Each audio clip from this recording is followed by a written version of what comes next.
Welcome to At Home with Music. I'm Leon Olguin. Now, normally you'll find me sitting behind my keyboard where I might be demonstrating things here and there. But today I would like to show you some finger exercises that you can do anywhere as long as you have a flat surface, a table or something like that. And you don't necessarily need a piano. Finger exercises are important for helping develop the coordination and the strength you need to play the piano with more ease and fluidity. How you like that word, fluidity?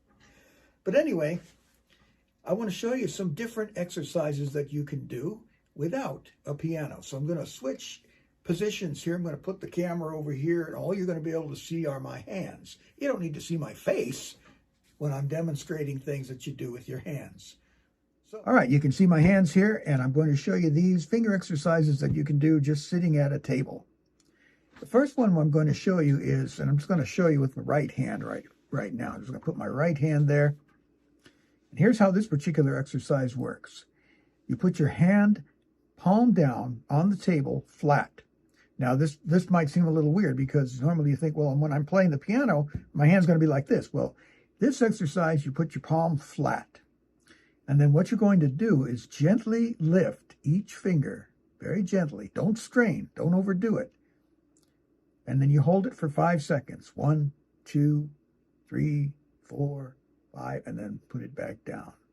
And then we do the next finger. 1, 2, 3, 4, 5. And this one could get a little harder now. 1, 2, 3, 4, 5. And then finally this one, 1, 2, 3, 4, 5. Oops, I forgot the thumb. 1, 2, 3, 4, 5. Now, I may be counting a little too fast. Maybe I should have been saying 1, 1,000, 2, 1,000. Anyway, you get the idea.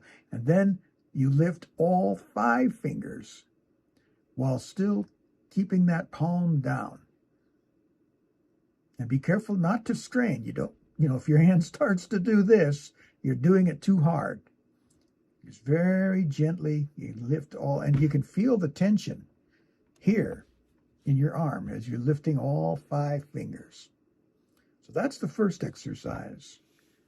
Now you put your hand in what would more commonly be the keyboard position. I'll put both hands up here. Now what we're going to do here is we're going to lift one finger at a time and tap it. 1, 2, and you can do this for however many times. Lift it as high as you can. Bring it back down. And then you can do it with the next finger. You can try doing it like 10 times or 15. I'm not really counting here, so it'll be up to you. You can see what I'm doing, though. Now, this finger, this one's always a little harder to move. And you're tapping it on the table. Now, if it starts to feel tense or if it starts to hurt, then slow down. You do not want to strain yourself here. Just like any type of exercise. We're not going for feel the burn. It's not that kind of thing. We want it to be a very natural movement. You're just helping develop some finger independence. You're going to do it with your little finger, also your thumb. And you can actually do this with both hands at the same time. I was just using my right hand there. Or you can do it one hand at a time. So now I'm working on the left hand. Tapping each finger separately. Now, that could take you a while to figure out how to do that, but once you've mastered that, then we're going to make it a little harder. We're going to hold down a finger and then tap the other ones around it. So, for example, we hold down the thumb and we go through each finger. 2, 3, 4, 5. This is finger number. Remember how we number the fingers. 1, 2, 3, 4, 5. So this is 1. We're going to hold down 1 and then 2. Better do it with both hands here. Hold down 1, 2, 3, 4, 5. 2, 3, 4, 5. And you're not just putting them down, you're tapping. Just like you would if you were doing this at a keyboard. Now, of course, if you're doing this in a crowded restaurant, people are going to think you're a little weird, but that's okay. But you can definitely do this while you're watching TV or just relaxing. Now, the next one is you hold down finger number 2, and you start with the thumb, 3, 4, 5. 1, 3, 4, 5. All the while holding down finger number 2. Same thing here, finger number 3. 1, 2, 5. 1, 2, 4, and 5. You might find these fingers don't want to cooperate at first. Same thing here. You hold down this one. 1, 2, 3, 5. 1, 2, 3, 5. And you'll be able to feel it in that fourth finger, even though it's the one that's not moving. Whoops. I can't do this and talk at the same time. There we go. And then finally, you hold down this one. And then 1, 2, 3, 4. 1, 2, 3, 4. Now, once you've had a chance to figure out how to do that, we lift not just one finger, but 2 fingers. So you can do it with 1 and 2. And I got to count right, 4 and 5. You might find yourself wanting to lift other fingers in addition. And for an even greater challenge, we're going to do 2 and 4, like that. 1, 2, 3, 4. Just tapping those fingers. Be careful not to let your arms and your fingers get too tense now. And if you can't do this right away, do not despair. You just work your way through and you'll get it. And then this one, yeah, I even have to think about this. All right, 3 and 5. There we are. How about that, huh? And then you can also do 1 and, here we go, 1 and 5. You see, this is not easy. These are the advanced finger exercises. Anyway, I think you get the idea. Now, I want to show you one other thing that I use. This is a finger exerciser. Perhaps you've seen these before. I bought this off of Amazon. There are several different kinds out there. This one is called, I don't know if you can see that. It's called Finger Magic.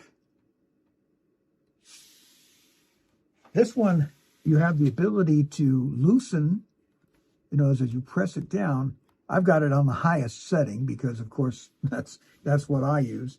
And you hold it this way, and you press down one finger at a time. Now, of course, you can, on this particular model, you can make it easier by you can see how this little screw thing here or whatever comes down. And when it's down at the bottom like that, now that's the easiest setting. Now it becomes much easier. So you may want to start with something like this if it's adjustable. And I would encourage you to find one that's adjustable like this. Use the lowest setting at first. And so you will do each finger. You'll probably be holding it this way because it's a lot easier. But you can see that you can do one finger at a time. Kind of hard to show you. One finger at a time. That pinky is always pretty tough with these things. And you can hold them all down. And this is more like an isometric exercise for your hands. Now, once again, I want to caution you, don't overdo it. Pain is not the thing that you want to feel when you're doing these type of exercises. You might feel a little bit of tension, but you don't want to you're not going for painfulness here. It should not be hurting. You don't want to overdo it. The final exercise you can do is you turn this thing this way, and you squeeze it like that, and now you're exercising your thumbs and some of the muscles that go back through here. And once again, you'll feel it back here in your arms, in your forearms. The other thing that you should be doing, or that I would encourage you to do, is to stretch your fingers very gently. You could do it this way, where you're stretching them from side to side. Once again, just to the point where you feel a little bit of stretching in there. Not to the point, though, where it hurts. You can also stretch them this way. This is the way I like to do it, is sometimes very gently. You put your palms down and you can pull the finger up, stretch it very gently. just until you feel a little bit of tension, not, you know. Now, after that, you can just kind of shake your hands a little bit. You should start to feel pretty good and limber. This is another exercise you can do, is where you make a fist and you stretch your hands out, make the fist again, stretch your fingers out again. This one you may find is going to be, you can only do it a few times and then you can really start to feel it. Once again, don't go to the point where it starts to hurt. We just want to get a little bit of exercise in there. So those are some exercises that you can do to help strengthen your fingers, strengthen the arm muscles that you're using to make those fingers work. And that will help your piano playing. Now, of course, nothing beats actually being at the keyboard, at the piano. But when there are those times when you can't get to the piano and you do want to do some work to help increase your finger strength, these are some of the exercises that you can use. So I hope that's been helpful for you. Please like the video, subscribe to the channel. That helps the channel a lot. It helps me continue. I'll tell you what I'm going to do. I'm going to pick this up. There we go. I know this isn't very professional, but it gives me a chance to talk to you. So like the channel, or like the video, subscribe to the channel. And this has just been a very casual video where I can show you these particular finger exercises. And I look forward to talking to you in the next one.